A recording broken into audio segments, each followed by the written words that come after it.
Welcome everyone, and thank you to the members of the press here covering this conference, and to the Latino partner organizations and leaders here today this morning. This continues to be a great team effort. And I also want to recognize some of our Latino legislators present today, Senator Alice Mann, and Representatives Maria Isa Perez Vega and Alicia Kozlowski. As we know, political representation matters, and we salute our diverse Hispanic Latino legislators who are making a difference every day in the people's house. MCLA is a non-partisan state agency. Its main role is to advise the legislature and government on policy and legislation to improve the lives of Latinos in the state and to celebrate our achievements and contributions. The Council serves as a bridge between our communities and the government. For 46 years, we have been serving the public by bringing las voces latinas, the Latino voices, to the Capitol to close persistent racial disparities in the state. Today is another proof of that. MCLA is honored to co-convene this press conference with 11 other Latino-led organizations, Latino Leadership Alliance's public policy agenda. This consensus agenda is a complete demonstration of our unity, our strength, and our vision for this state that is our home. We want to ensure that our communities are included and are a part of the priorities of the legislature and this administration, as they make consequential decisions for generations to come. Last year, as we launched MIA, and with a historic budget surplus, I asked the question, what if? What if investments were equitable for all? By centering our community in policy decisions, MCLA and other Latino leaders advocated successfully for landmark legislation such as driver licensing, first Latino museum in Minnesota, and advocate for adequate services and programs in mental health and for our aging seniors. We also want to make sure that elections and voting provisions are more reflective of our communities. In this electoral year, it is important to understand that every 30 seconds, a young Latinx in the U.S. turns 18 and their votes matter more than ever. The main priorities for MIA are stated in documents that you can find or that were distributed for you. And they are focused on certain areas: workforce and economic development, education, arts and cultural development, health and well-being, democracy and voting rights, belonging and integration, and a clean environment. Ensuring that the state properly and fairly invests in our communities will result in Latinos taking advantage of economic opportunities and thus making even greater contributions to a thriving Minnesota. So now, I'm very pleased to welcome Irma Marquez Trapero, the Executive Director of Latino Lead, to outline more of our common work. Thank you. Muchas gracias, Rosa and MCLA, for the space and also for having all of the organizations here. Again, my name is Irma. I use she, ella pronouns, proud Mexican citizen who grew up in Wheaton, Minnesota, and proud to be a Mexican standing here with you all today. Latino Lead is a network of leaders working together to empower the Latinx community in Minnesota. We invest in individual leadership development, workforce building, to strengthen our collective power for policy change, and therefore advancing our influence, growing our impact, and building coalitions for positive change. Today, 1 in 20 Latino Minnesotan residents identify as Latino. Nonetheless, our community continues to have advancements in gaps in education, government, workforce, leadership, and philanthropy. According to data from the Minnesota Compass, the average income for Latinx households is $18,000 less than the average median household income. This means that 1 in 4 Latino residents live in poverty. In addition, only 4 Latinx in U.S. hold executive officer roles in major organizations, and less than 1 of elected officials are Latinx. This is why it's important Thank you so much for the folks that are representing us for standing with us today. Additionally, only 1.1 of philanthropic dollars are invested in Latinx-led organizations, despite the fact that Latinos are currently 18% of the U.S. population and growing. Our community believes that we have what it takes to improve and make strides on these statistics that currently do not represent us. We believe that in order to accelerate leadership and representation, we must focus on building our leaders and therefore our community. In addition, we are working with movement partners to create our own narrative that's based on who community truly is. For us, we need to continue to invest in our Latino community through leadership development opportunities and access information resources that are crucial to attaining social and economic mobility in our state. This is why media is important. This is why the work of our collective is imperative. Our alliance is an agreement of partnership so we can collectively advocate as a community, but also as individual organizations who are already doing amazing things for community. Media serves as a vital mechanism to advancing and the interests of the Latino community and promoting social justice and equity within our state. By uniting diverse voices, expertise, resources, these coalitions can drive meaningful change and create a more inclusive and equitable society for all. Latino Lead has been and will continue to be adamant supporter of the legislation, policies, and initiatives that help close the gaps in our education system. Young Latinx are the fastest growing demographics in Minnesota, but we have continued to fail our 76,000 and growing ELL students. The 2019 NDE State of the Student Report shows that 4-year graduation rate for English language learners is at 65% compared to 88% of white students. Further, only 30% were achieving grade level reading and proficiency in reading and 29 in math. Over the past year, Latino Lead's Education Action Team, which was created to address these concerns, has been fighting for a more equitable ELL program. This has led to more state funding, and our goal is to ensure that our students and families are heard. This year, we continue to highlight further accountability measures, best practices to the Learning English and Academic Proficiency and Success Reliefs Act. This act would enhance professional development for teachers and administrators, recognize diversity and multilingualism as an asset, and enhance voices of our parents, their students, and our community as a whole. This past legislative session, we also worked with the Office of Higher Education to help pass the Minnesota State Course Placement Practice Review, also known as the Cultural Bias Report. This review will assess and extend policies and practices that negatively impact students economically, their participation in college, their placement in college level courses, and their persistence in completion of post-secondary program. Finally, in partnership with Copal and Nacer, we will be focusing on IT extension for economic development of our fellow immigrant community. At Latino Lead and within media, we believe that through education, economic development policies, Latinos will be supported and invested in. We need to make sure that our future workforce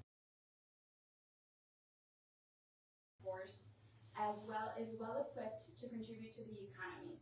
We have an opportunity to develop and train our workforce here in our state so we don't have to rely on other states for these demands. We have everything we need here.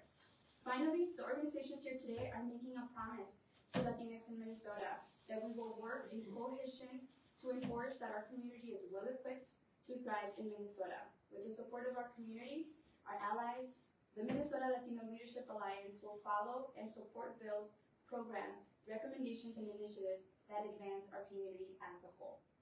I would like now to introduce my colleague and friend, Executive Director of ACET, Rodolfo Gutierrez, to have a few words about the importance of this alliance and the work that they are leading. Muchas gracias. Gracias, Irma. Hola a todos, a todas. Good morning, everyone. I'm Rodolfo Gutierrez, and I do have my script in Dutch, so I'm going to be using my memory.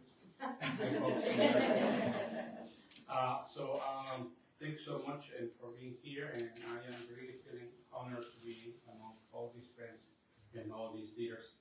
And as I heard how I need to highlight the media purpose is the Minnesota Latino Leadership Alliance is really important. Today, we can estimate at ASER that we are around 400,000 people who claim of being of Latino citizens. And that is also something really important for us as to promote better access to education, better access to housing, better access to all the services that are there available, regardless of our origin and all that. ASER is a small nonprofit. We will have 35 years of history serving the state of Minnesota with a very similar purpose. We do provide information to everyone who needs it, whoever wants to work with that information, and we've been doing that based on research. But it's a special type of research. It's based on the community, for the community, and with the community. Along these 35 years, we've been providing information for many of our friends who've been working with us several times. Also, some legislators have come to us, and when they came to us, they asked for information. We provide that information. We will continue doing so. But also, we are an entity that works with the community and for the community. That's why we are supporting this effort of media. Media is a beautiful kind of evidence that we need to come together. As diverse we are, if we are separating our voices, we are not going to have the results we need to have. So that's why, for me, it's important to promote this alliance and keep doing so. Last year, as Rosa mentioned before, it was the first time. Today, we are having the second year presenting these kind of initiatives. Next, I hope we are going to keep working and being stronger and stronger. So, ASER is based on this diversity. Among them, the museum. A museum that shows the culture, the diversity of this culture from Latino origin is really important. We do have that diversity in so many ways seen outside there in the streets, in different towns, but we haven't had yet systemic kind of shown. So we are promoting that, and we are supporting the initiative that is going to be presented at the legislature this year. We also are supporting our friends from Common Cause in redistricting, creating new rules, new laws that are going to be fair, representing our communities in this state, because at this time we are not fully represented. We are not really portrayed the way we need to be there. So we are supporting that initiative, and we are really enthusiastic as to what's going to come out. At the time we are going to be working on promoting the voting participation for Latino communities. We've heard the 18 years and older people are growing here from Latino origin, so we need more participation. The citizenship is really important as part of this commitment to be better. Also, we are working with COPAN and Latino Lead in promoting new regulations on the use and acceptance of IT. IT is a very important tool for the communities, regardless of their immigrant status, for them to access business and also to promote more economic development in the state in full. And we are also promoting new regulations on climate change.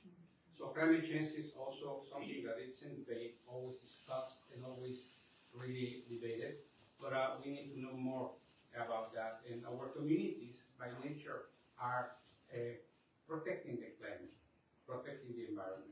So we need to really move forward and create new kind of regulations on that, and establish better knowledge of what are the effects. Here we are. So ASER is providing information, but also support for this effort in media. And I know, I don't know, Aaron is here. So who I have to introduce? Jessica. So I am really pleased to introduce Jessica. And thank you so much, and please pay attention to part of the initiative we are having today. Thank you. Buenos dias. My name is Dr. Jessica Lopez-Lyman. I'm an artist and a scholar. Luis Garzón, the first documented Mexican to live in Minnesota, starting in 1886, was an artist. During a winter tour, he fell ill and stayed in the state. Later, he opened a store on the west side. Decades later, more Mexican and other Latina immigrants came to the west side. For example, the Frias family, who for 3 generations, have owned and operated Boca Chica and Taco House. They follow in the legacy of Garzón. To future Salvadoreña businesses like QT on Water Street, all of these folks came to the West Side and they understand that art, culture, identity, and commerce intertwine to create community, to create home. Today we come to the People's House to bring forth a new vision for the state. The Minnesota Latino Museum is a grassroots effort to develop a statewide museum focused on the arts and cultural traditions of over 350,000 Minnesotans of Latin American heritage. Led by Neomuralismo de Mexico, a St. Paul-based nonprofit, the museum will be on the historic West Side Flats, the St. Paul neighborhood where the first Latino immigrants migrated to our state. I want to thank Neomuralismo's Executive Director, Aaron Aron Johnson-Ortiz, for leading these efforts. We are grateful to Representative Perez Vega, Dr. Elise Mann, and Senator Pappas for carrying this bill, and to MIA for support. Most importantly, we are grateful to Latinx artists across the state, like Gustavo and the community that was just outside in the freezing cold with their alabrijes on the bikes, to the West Side Community Organization and other community partners who believe in this vision. Nationally, Latinos are falling drastically behind in terms of museum representation. While the Institute for Museum and Library Services estimates a total of 35,000 museums, only 20 focus on Latinos. That's less than 0.1%. In Minnesota, Latinos are the lowest funded demographic in arts and culture. Despite these structural inequities, we know that our Latinx community is rich in arts and culture. Following the legacy of Luis Garzón, there has been a vibrant music scene. From Las Tres Hermanas, the Rango Sisters, to Augie Garcia, to our very own state representative, Maria Isa Perez Vega, who celebrated her quinceañera for 15 years as a CEO recording artist, a woman in hip-hop with Soto Rico Records. We have a glowing visual art scene where murals by Vietnam veteran Carlos Menchaca in the 1980s have faded into new works by Westsiders Chilam Balam and Ernesto Ibarra, to new murals in Austin, Minnesota, along Lake Street and throughout South Minneapolis. Gustavo Vieira, Olivia Levins Holden, Candida Gonzalez, and so many others have partnered with residents to produce work that reflects the beauty of the local BIPOC, working-class immigrant community. Minnesota has a spectacular theater and spoken word scene, where wordsmiths like the Palabristas and playwrights from Teatro de Pueblo remind us that another world is possible. From the Dia de los Muertos U.S. stamp by Luis Fitch to public art by Maria Cristina and Javier Tavera, Latinx artists have infused their imagination into every corner of the state. Several Latinx cultural spaces paved the way for this project. From Crearte, Mira Gallery, Art Trujillo, and Electric Machete Studios, Latinx artists in Minnesota, often without financial support, have curated hundreds of exhibitions showcasing the work of emerging and well-established artists.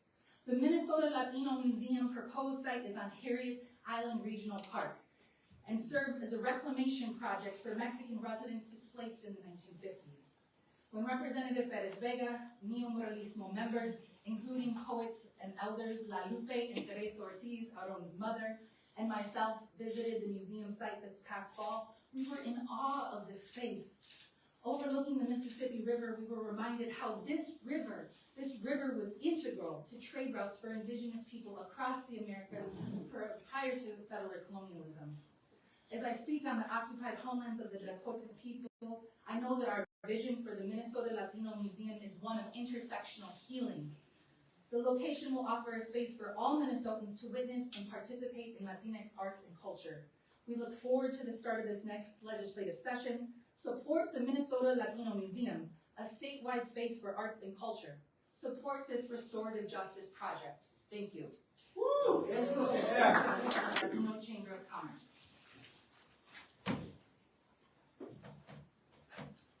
Good morning. Again, my name is John Pacheco. I'm the president of the Latino Chamber of Commerce of Minnesota. I'm very pleased to be here. Quite frankly, the Chamber, what we do is advocate on behalf of the Latino business owners, large and small. And you come over here and sometimes you're alone, but having this organization come together the way they are, it really provides the opportunity to have a greater impact for our small businesses. And according to the Deed and Secretary of State's office, we have a little over 9,000 Latino businesses. And as you know, more often than not, we're not quite counting it all. But that's what they report. And the state does $2.2 billion in products and services that they have in contract. The University of Minnesota does over $400 million. And so the question is what percentage and how much impact is given to the Latino businesses as we look to grow our wealth and our prosperity. And according again to the Department of Administration, there's 88 that are qualified or that are certified to do business. That's out of the 9,000. And so we're here on behalf of the Capitol here, talk about how and when can we look at gaining the numbers that reflect both our businesses and the community. Because it's not only about the Latino community. We provide the wealth opportunities and the workforce for the greater community of Minnesota. And again, it's just about fairness. It's about just like that. We get calls from our office and say, you know, I understand they're hiring over here. I understand we're building a building over here. You know, where's my opportunity and what can we do? And so again, that's daily basis. And so our community provides that workforce. Our community provides a small business. All you have to do is go down Lake Street or West Side of St. Paul or any one of them that made those streets go. Just think about what happens on University and on Lake Street if Latinos weren't there. I mean, those really kept these vibrant communities alive. And so I didn't really start with, and that is being part of MIA is a great opportunity for the small business, for the leadership we have in this room here. And so I appreciate the ability to come and advocate alongside these folks here because it really will make a greater impact for all. Thank you. And now I'd like to introduce Francisco Segovia with COPAL. Thank you. Buenos dias, good morning. First, I would like to extend my gratitude to John Pacheco for the introduction. It is an honor to be here today. I'm Francisco Segovia, the Executive Director of Communities Organized Power and Action for Latinos, COPAL. COPAL is a social impact organization that operates statewide to improve the quality of life of Latin American families. Our goal is to create a prosperous and inclusive Minnesota that is accessible and enjoyable to everyone, for everyone. COPAL is proud to be a member of the Minnesota Latino Leadership Alliance. COPAL has collaborated with fellow MIA members to shape the legislative agenda for 2024, aimed at uplifting the Latino community and contribution positively to the entire state. COPAL is focusing on several issues. We have a postcard with some of the issues that we are focusing on, available for everyone, including the development of a transformative community space called the Latino Center for Community Engagement, or LCCE. This 24,000 square foot space located at 2905 East Lake Street in Minneapolis represents more than just a physical reconstruction.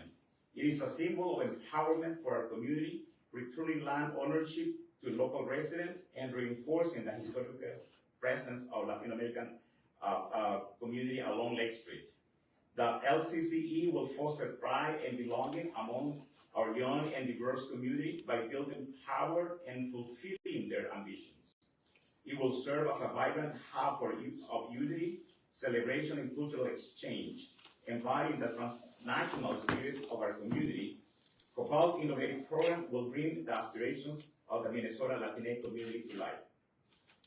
COPAL is also partnering with ACER, Latino Lead, and other advocates to expand individual taxpayer identification number, also known as ITIN, enhancing the access to rent and utilities. We aim to create a Minnesota where ITIN holders can participate as equals in the state's economy, resulting in healthier, safer, and more stable communities for all residents. Our efforts also extend the critical areas such as healthcare, integration, and environmental justice. As part of MIA, we stand behind the comprehensive repertoire of legislation proposed by the 2024 session, aiming to address these and other pressing issues facing our community. As we reflect on the profound impact of Latinos in Minnesota, let us reaffirm our commitment to celebrating diversity, embracing inclusion, and honoring the contributions of all call our state home. Together, we can build a brighter future and based on mutual respect, understanding, and unity. Thank you for your attention and support as we look forward to a promising 2024 session. I'm excited to the opportunities that lie before us. And now, Omni.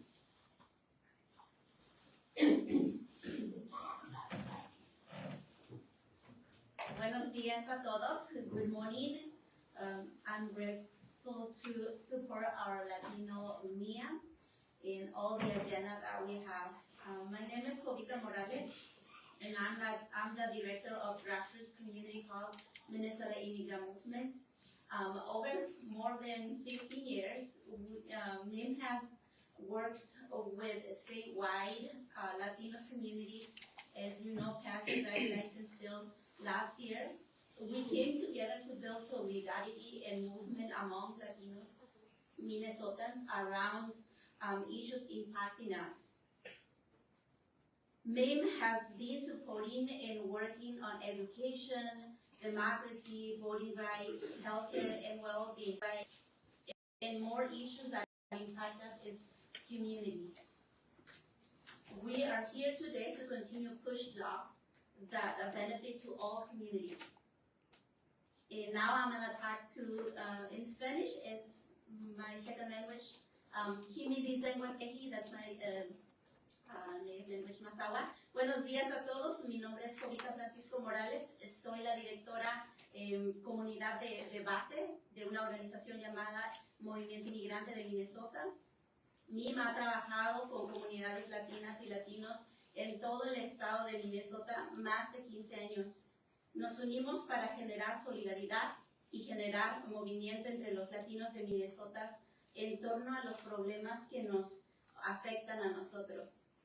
MIMA ha estado apoyando e involucrado en la educación para todos, la democracia, derecho al voto, la salud y bienestar para nuestras familias, el desarrollo económico de negocios latinos, arte cultural y medio ambiente, accesos a las viviendas también y derecho a los inquilinos.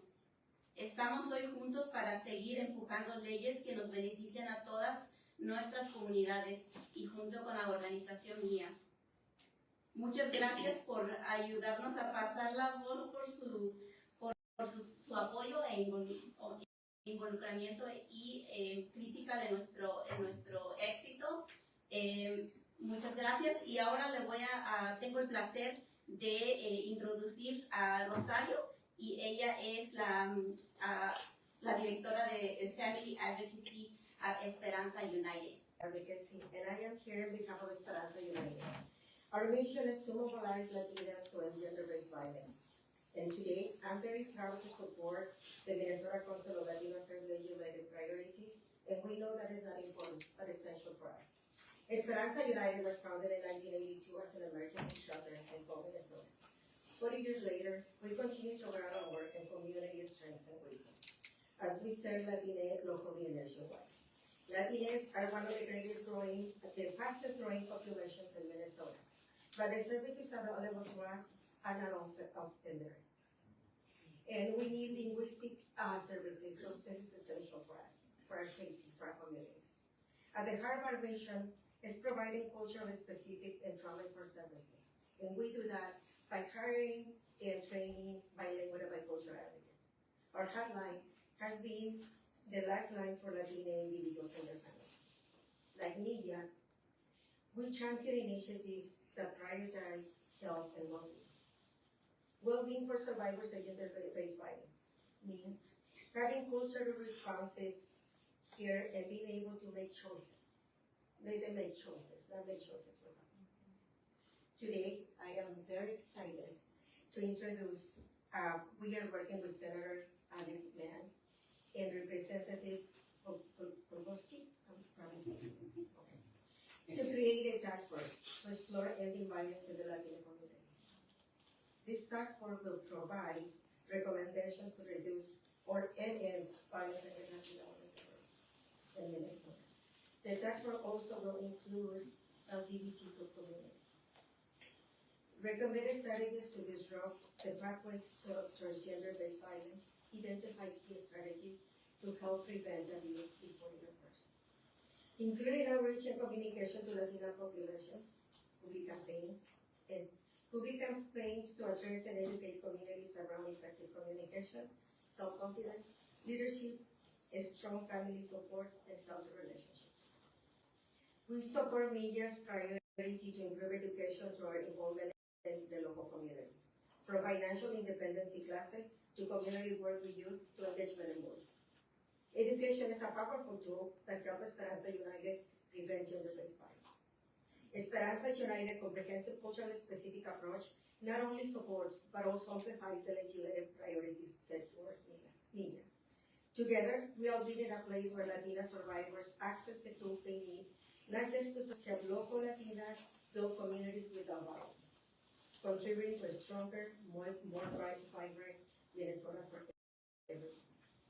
As we continue our journey towards creating safer, more inclusive communities and advocating for systematic change, and to support survivors of gender-based violence, it is crucial to also focus on the foundation of our society, democracy and civic participation. With that in mind, I'm very excited to introduce our next speaker, Anastasia Villalona-Carrera. She's Executive Director of Common Cause Minnesota. Anastasia leads the charge in safeguarding democracy, promoting citizen ownership in our government, and empowering all Minnesotans to actively participate in a democracy and full power economy. Gracias. Good morning, everyone. Thank you so much for joining us this morning. In addition to what Rosario just mentioned, I'm also a very proud Puerto Riqueña. First and foremost, who, as many others have come to North America, accompanied my parents who were seeking a better life for us. And it's something that all Minnesotans dream of, right? An opportunity for a good life. However simplistic that is literally what brought many to North America, in addition to those of us from South Central America and also the Caribbean.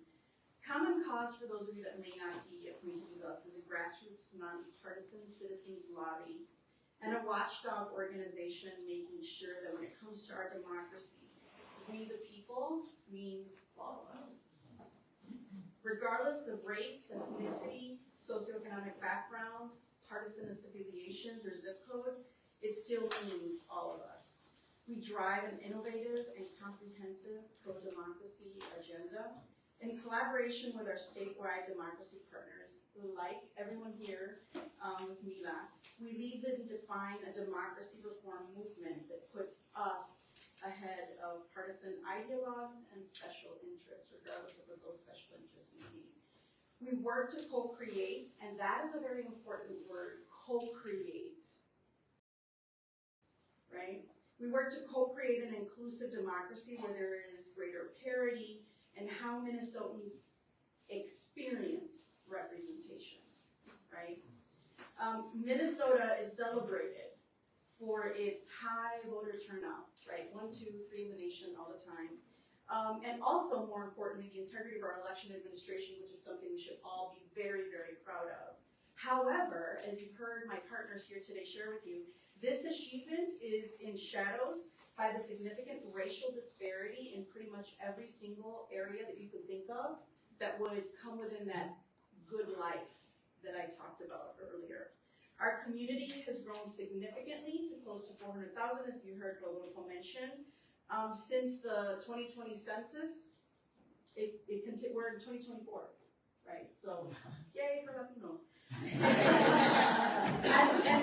and there's a significant portion of us that are in fact eligible to vote. And you heard, right, we heard Irma talk a little bit about that earlier. The narrative that Latinos are ineligible to vote is a harmful myth.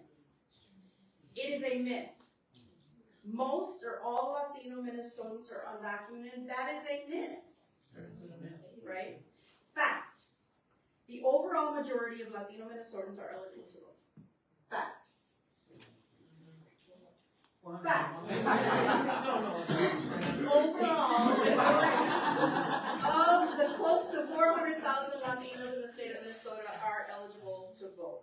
We do also have a mixed status family in our communities. We have to acknowledge and honor that. They may include young second-generation citizens facing barriers to full participation in our democracy. They may include permanent green card holders or DACA students. They may include immigrants with temporary protected status or with unauthorized legal status. But Latino Minnesotans and other impacted communities have at times had to wait for needed reforms for greater ballot access because their interests, our interests, are held hostage by political gamesmanship. Until recently, for those of you that are following this, until recently, do y'all remember when election omnibus bills were primarily cleanup language? For session after session after session, right? Until last year, when we had one of the most comprehensive, right, election bills that came out of the legislative body as a whole. Last session, Latino Americans saw those improvements, but we need substantive, meaningful reforms that go to the heart of co-creating a more inclusive democracy with greater parity in who is heard and represented in the policies and investment strategies coming from this Capitol building. For 2024, we're focused on reforms that go to the heart of co-creating a more inclusive democracy where Latino Minnesotans are also positioned to have our individual and collective political power and interests reflected in policy outcomes around wealth building on-ramps and long-term investments into our communities. We are working for greater parity in how Latinos Minnesotans experience responsive representation within our democracy. And some of those key bills for us within the democracy area is the With Us, For Us amendment that would move a constitutional amendment to finally fix the redistricting process in the state of Minnesota. It is not okay that for 6 decades we, as Minnesotans, period, have lived under least change, court-limited voter district maps. Completely unacceptable, and it's time to change that now. So if you want to stand in allyship and truly focus on a multiracial democracy, here's your opportunity to do that. The Latino voter mobilization that some of us talked about, supporting nonpartisan initiatives dedicated to increasing Latino voter turnout and recognizing the critical role of Latino voices in shaping our democracy. We spoke to that in quite depth. I'm not going to keep going down on that. We are supporting small donor campaign finance reforms to make sure that our elected officials are responsive to us, not special interests. And also in using that reform as a way of giving us greater power amplified through the process. There's also support for ranked choice voting, the adoption of local ranked choice voting to promote a fair electoral process, allowing for greater access to diverse candidates. And I want to say thank you to Rosa, Executive Director with EMPLA, Rodolfo, Irma. It has been an honor to see your vision really amplified to like this entire group. It's been amazing. In closing, I urge us all to consider the profound impact of our work. The path to a more inclusive democracy is paved with the efforts of every individual here today, including the ones over there, not just the ones up here. Let's continue to fight for a future where every Minnesotan, regardless of background, has an equal stake in our democracy. Thank you for your dedication and for being part of this critical journey. And as I move forward, I'm pleased to pass this conversation on to Angel Morales, who is the Vice President of the Alliance for Chicano, Hispanics, and Latin Americans. Short, you might hear it as ACLA.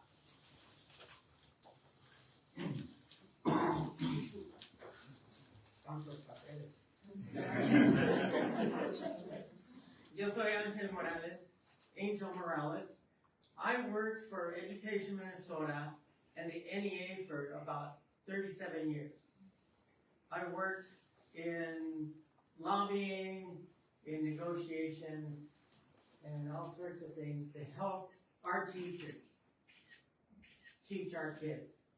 But let me tell you, I was one of one. One of one in college. One of one in everywhere I went. One of one. and one that didn't know their history, because I wasn't taught my history. So gracias. The lady that spoke about the history of Minnesota. Gracias for that. Because that makes me proud. My parents came to this country long ago. They're gone now. But all their kids had a great education. But again, we weren't taught about our culture. And that's a shame. That's a shame that this country has done that to us. We were slapped because we spoke Spanish. Let me tell you, that was in the 60s, and it still may be happening because, you know, you keep the kids in ESL. Shame on us. Shame on us for not speaking up. Yes, I am the vice president of the Latinos in Rochester. It's ACLA. And yes, I'm out advocating for those folks, for us, for la gente, because we have to speak up. We can't remain silent. You know, we can talk about research, but again, it's what's in our hearts. I serve as an election judge, and again, I'm one of one. I need more people out there knocking on doors. It's hard to be out there knocking on doors when you don't know who's behind that door. Right. But again, it's when I'm out there with my people, they welcome me.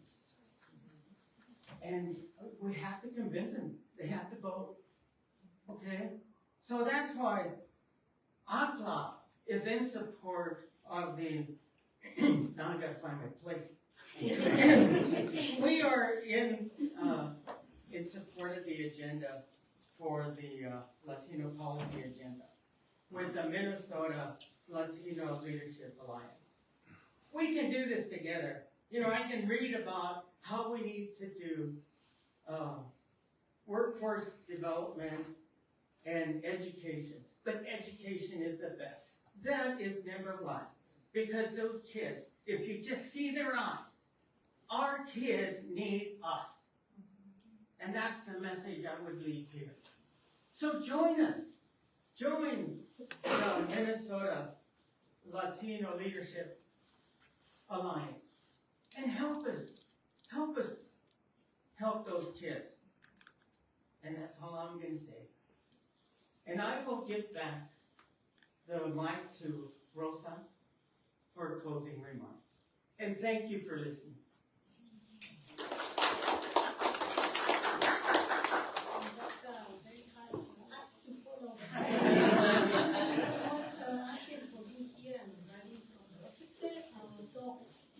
Concludes our presentations, but we know that the press is here and you might have also questions, burning questions, so we welcome any question that you might have at this point.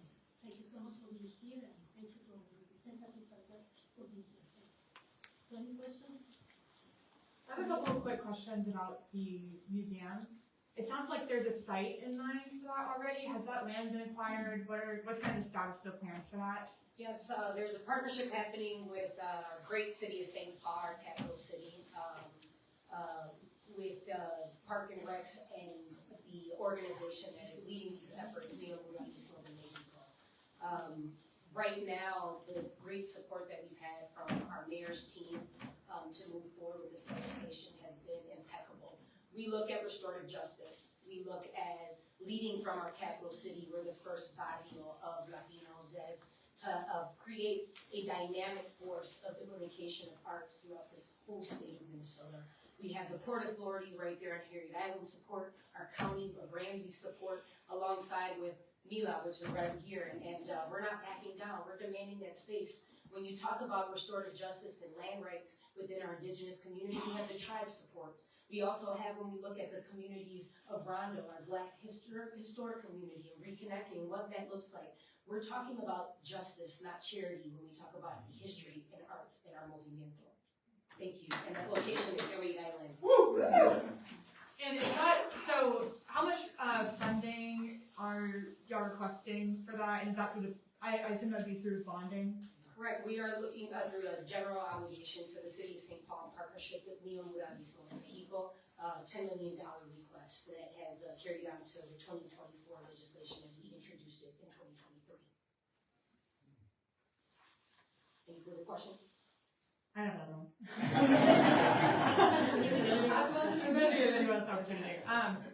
This is something that I didn't hear touched on was interpretation, and I think someone might have touched on language access a bit. To my knowledge, the court interpreters are still on strike, asking for better pay. Is MIA or any individual groups taking any action on that issue? So again, I'm Nastasia with Common Cause Minnesota. It was brought to our attention, and we're actually pulling together some folks, and Mila is front and center, as well as some of our other colleagues from other communities that are also impacted by that, to come together and figure out what's going to be our next sort of step in that process. That's all I got. Si se puede. Thank you so much. Thank you. Thank you.